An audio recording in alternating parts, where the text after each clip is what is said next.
The little Arnie, or Lil Arnie in Shadows of Evil, once had a massive Easter egg it was hidden behind that was cut from the final game. In this video I want to take a dive back into the leaked developer documents and take a closer look at a specific Shadows of Evil document, one pertaining to Lil Arnie. In this document we get a very detailed overview of a planned side Easter egg to unlock the Lil Arnie and put it in the mystery box for the rest of the game. That's why these documents getting leaked is still so interesting, even though Black Ops 3 is 10 years old this year. There is an abundance of content that was nearly complete that didn't make the cut, and when it's this finished we can get a very clear idea of just what was planned. Previously I made a video on the cut, build and upgrade process for the Apothicon Servant on Shadows of Evil, linked below and on screen, and this is essentially a sequel to it. I will now hand it off to our new host on the channel, Bob, to continue with the rest of the information. While in Shadows of Evil on release, you just have to get the little Arnie from the mystery box to use it. Originally, it was planned to be a creature that was already loose in Morgue City, and we would have to do an Easter egg in order to capture it within the jar. And around this little creature, there was a planned story of a rogue Apothicon trying to make it on his own in Morgue City, scavenging around for resources to survive. However, with the cut of this Easter egg, all of the small sub-story was lost, leaving the story of the little Arnie a secret. A secret, that is, until today. So let's take a look at the files together and we can figure out exactly what we missed out on. While the quest is, by all technical purposes, only 2 steps, it would have been pretty involved considering it requires opening the entire map.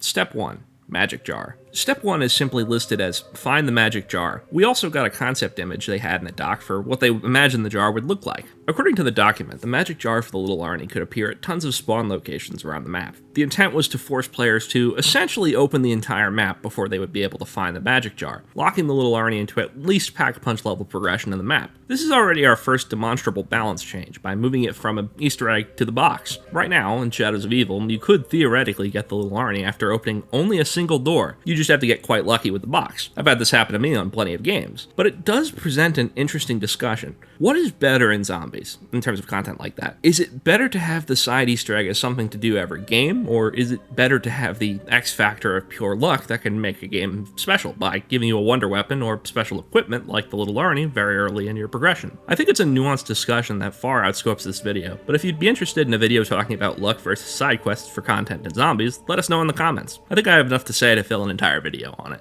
The biggest other change that would have come with the introduction of the magic jar is the fact that it is recollectible after using the little Arnie. Once you threw one, rather than having to wait for a max ammo to replenish you, though it would if you got one, when players would use the little Arnie, they expend the weapon, and the icon on the HUD would change to a broken jar, shards of glass. When the next round began, the jar would reassemble, and the icon would change to the intact but empty jar, the player now having to capture another little Arnie or get a max ammo power-up. This sounds insanely powerful at first, but when compared against the sheer number of max ammo guns in the game that would also get you little Arnies back, the amount of work this quest takes and having to pass around would still mean it was actually the less efficient path to get an Arnie back. However, there's a unique aspect to capturing Arnie we haven't discussed that makes it slightly more difficult than it sounds.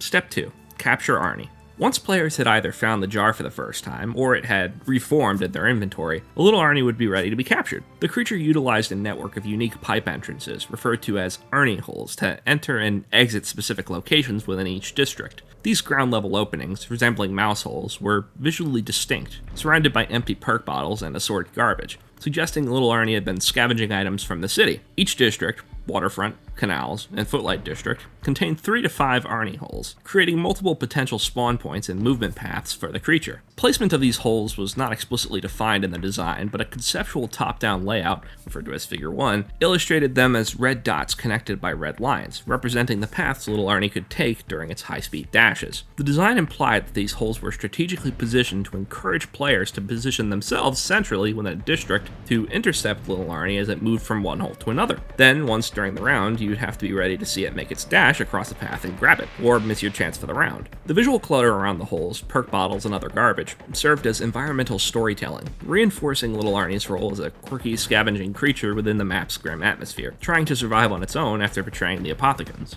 This is interesting because the keepers have written magical enchantments on the jar, one whose official translation is actually kind of wrong. The jar says, command, Sin ul mir homalek lu yat lo kri gagara lu amarak, which is command should subject/verb begin capture subject/verb end future one time recipient of direct action apothecon possessive particle like no in Japanese renegade. That leaves the official translation as capture the apothecon renegade, and our translation as this jar should hold captive the apothecon renegade. Keeper words have things that make them up like in apothecon, but instead of parts of a symbol combining its parts of the math, i.e. you might square a number to emphasize the point, but change what you are actually talking about, or multiply two together to combine their meanings. In this statement, for instance, apothecon is the word for evil/misfortune squared. Renegade, little Arnie, is the word for resist squared. Hold captive is the word for hold, multiplied by the word for acquirable. Little Arnie's appearances were preceded by a series of audio and environmental cues designed to build anticipation and alert players to its imminent dash. This is because they started with the idea that you'd only get a single chance per round to catch your little Arnie, and have to wait for a max ammo or the next round if you missed it. These foreshadowing S-effects included skittering sounds from inside ceilings or walls, evoking the images of tiny claws scraping against surfaces, pipes vibrating or rattling, suggesting movement through the district's plumbing system, bonking and shuffling sounds, letting you hear little Arnie's clumsy navigation through its paths, biological burbling sounds, emphasizing the creature's grotesque organic nature. These audio cues played briefly before little Arnie emerged, giving players a short window to prepare. The first time these sounds occurred in a game, the player character delivered a scripted voiceover line, such as, sounds like something is in the walls. The base level plan was to have this little Arnie sprint happen once per round, and if you missed it, that was it. But they weren't 100% set on that, as in the document they say they will tune how many opportunities you get based on how powerful the Arnie ended up being. Little Arnie is probably among the strongest tactical grenades in zombies, so I would imagine the amount of chances would not have increased drastically. The most likely route for balancing would have been adding extra attempts for a solo player, to compensate for the fact that lobbies with multiple players could have them all make attempts to catch the Arnie, so ultimately they end up with more chances. This way though, each beginning of the round would see players scramble to their respective districts and listen closely in the lull before the zombie spawns to try and see if they can hear little Arnie. It would have definitely shifted the way that Shadows of Evil games are played, and I'm not sure if it would have been to the map's benefit or not. Shadows is already quite stuffed with content, and you are almost always in the middle of doing something. An Easter egg that forcibly requires you to drop everything and do it now or never that round would definitely make most of the tasks along the regular Easter egg have required a bit more thought, and taken longer if you focused on maintaining your Arnies. But in exchange, during every step, every player could have consistent little Arnies, which means combat sections would have become much easier, and that ultimately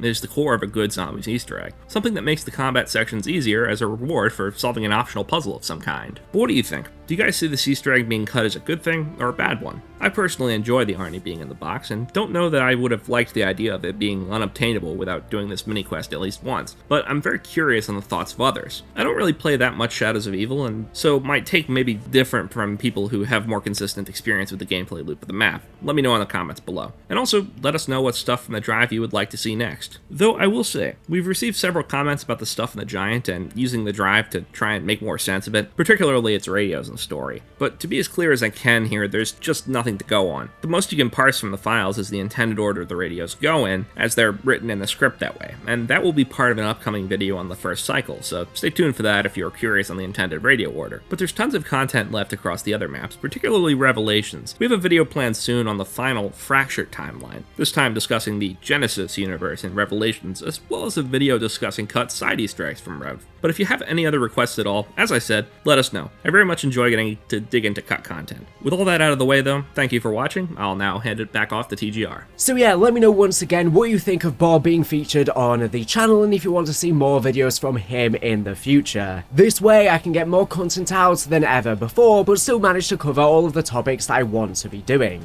Without further ado, thank you for watching the video. Make sure to subscribe if you're not already for latest and greatest Call of Duty news information. So anyways, thank you for watching, and bye.